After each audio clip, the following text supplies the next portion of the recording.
Today on GrowthShares, let's analyze and see whether Pioneer Natural Resources is a great long-term investment.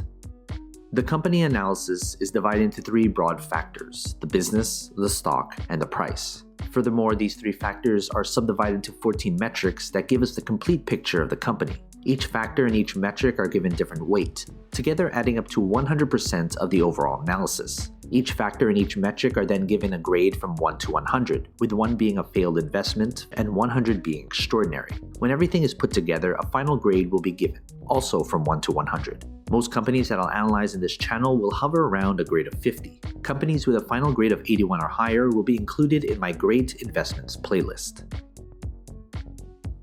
Let's first look at the company as a business. The business is the most important part of this analysis. That's why 45% of this analysis is attributed to the business. As Warren Buffett once said, it's far better to buy a wonderful company at a fair price than a fair company at a wonderful price. A stock cannot grow and prosper without having a rock-solid foundation. The business factor is made up of 8 metrics. Basically, these 4 metrics measure how well the company is doing right now. These 2 metrics measure how well the business is projected to do in the future. And these 2 metrics measure the socio-economic impact of the business. In the description below, I have a separate video describing each metric in detail. Based on this grade, I would consider this an above-average business. Everything else going forward would need to be above average or better to make this an attractive investment.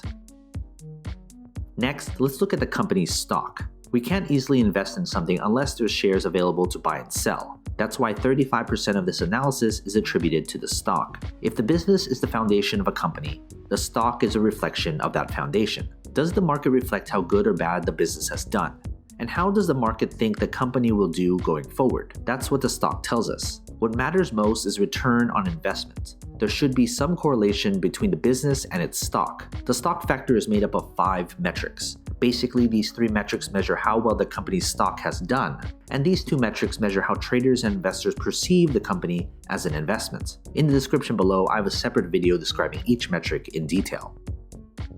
Based on this grade, I would consider this a good stock. Combine that with an average or better business, this should be a company on your watch list to see if further improvement can be made.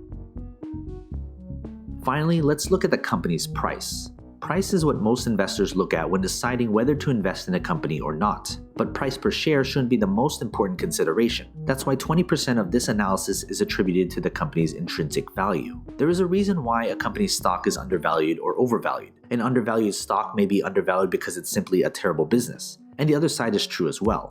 The price factor is made up of only 1 metric. Basically, the intrinsic value is the price per share at which the company's fundamentals align with its true value when compared to its current stock price.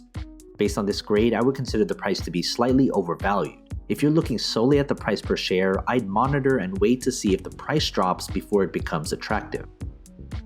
Now that we have everything calculated, let's figure out the company's final grade. If you want a database of the companies I've analyzed, consider becoming a subscriber to my Patreon. For only $2 a month, you'll gain access to my Google Sheets spreadsheet with all the grades for you to filter through. They're frequently updated, so consider becoming a subscriber. Link in the description below, or head to patreon.com/growthshares. Based on this final grade, I would consider this company an above-average investment. If you're a long-term investor, you'll likely get higher than average returns if you invest right now. Some of you will put different importance on different aspects of my analysis. You may solely just be looking at the price per share. Others may look at the business. But if you're looking at this company as a long-term investment, you should look at all 3 factors because it paints the entire picture of the company. When it comes to the final grade, it doesn't necessarily mean I'm bullish or bearish on the company's stock. Grades are adjusted to take into account the company's industry, sector, and competition. Of course, major news does have an effect on the company, but my analysis is built upon a solid foundation that focuses on the long-term health of the company. From time to time, I will reanalyze a company and share it with you. So you've made it this far, shoot me an email. I'd love to get in touch with you and talk more. What company should I analyze next? And do you agree with this company's final grade? If you want me to analyze more companies, hit that like button, subscribe to my channel, and share this video with other investors. And as always, take care of your money.